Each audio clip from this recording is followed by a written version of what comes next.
Hi, my name is Matthew Rouser, and I have a question for you. Do you think it's expensive to live here in Boston?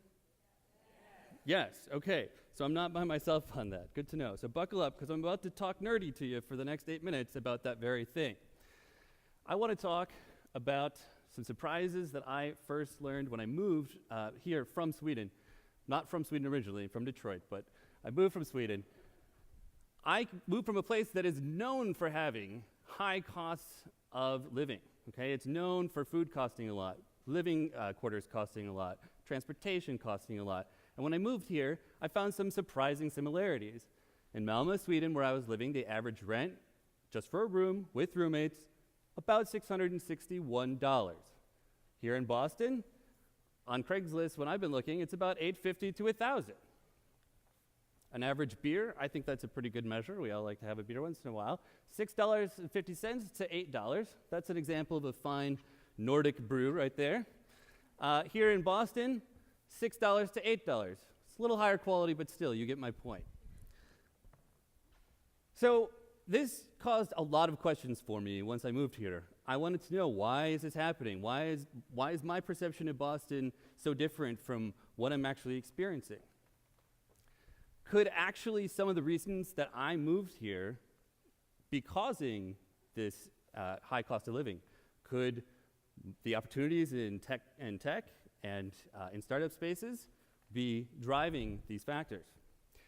So, what can you do when you see cost of living rising all around you?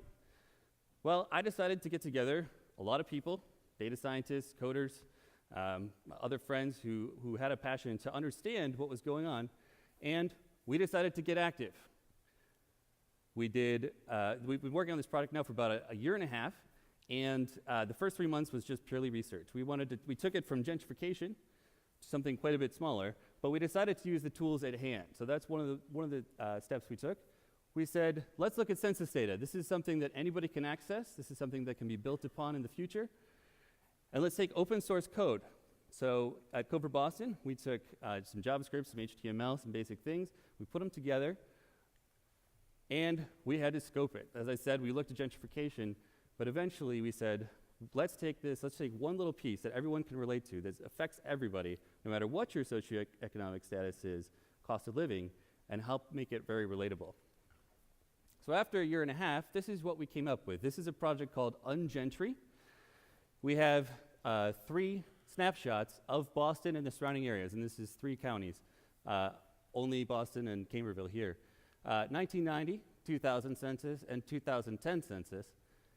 These are color-coded census tracts. You can see that as they get darker, the median price increases. So we have a group of we have a group of housing statistics, financial, and people-related statistics here. This is a picture of what's going on in median rent across Boston and Cambridgeville over the last 30 years. What do we notice? It's getting a lot darker.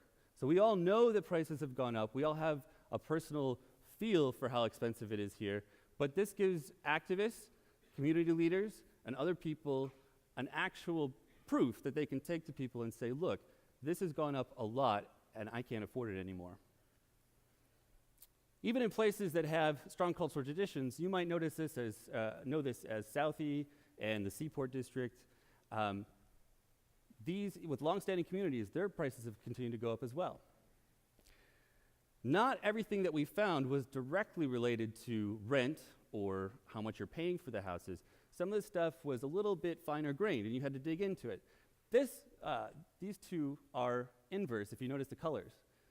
On the top, we have percentage of households with children, and on the bottom, we have percentage of households with college-educated members. If you notice, it's completely inverse. Those areas that have college-educated people have much less children. I don't know what that means, but this is the data. This is the shift that's going on here in our neighborhood. This is something that can help us to understand our surroundings. This, I thought, was an extremely telling statistics in terms of cost of living and why prices are going up and why people are being displaced from some longstanding communities. On the top here, we have median household incomes.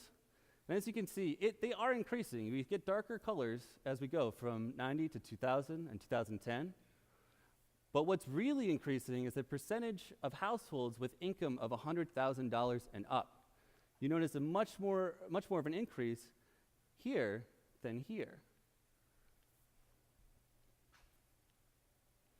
This is my personally my favorite statistic or favorite data variable that we had through this whole discovery process. This is median percentage of income spent on rent. So the traditional statistics that say what makes housing affordable says you will spend between 25% and 30% of your income. That's considered affordable housing. We have communities down here who now, in just 5 years ago, were paying up to 40 to 50% of their income just to have a place to live.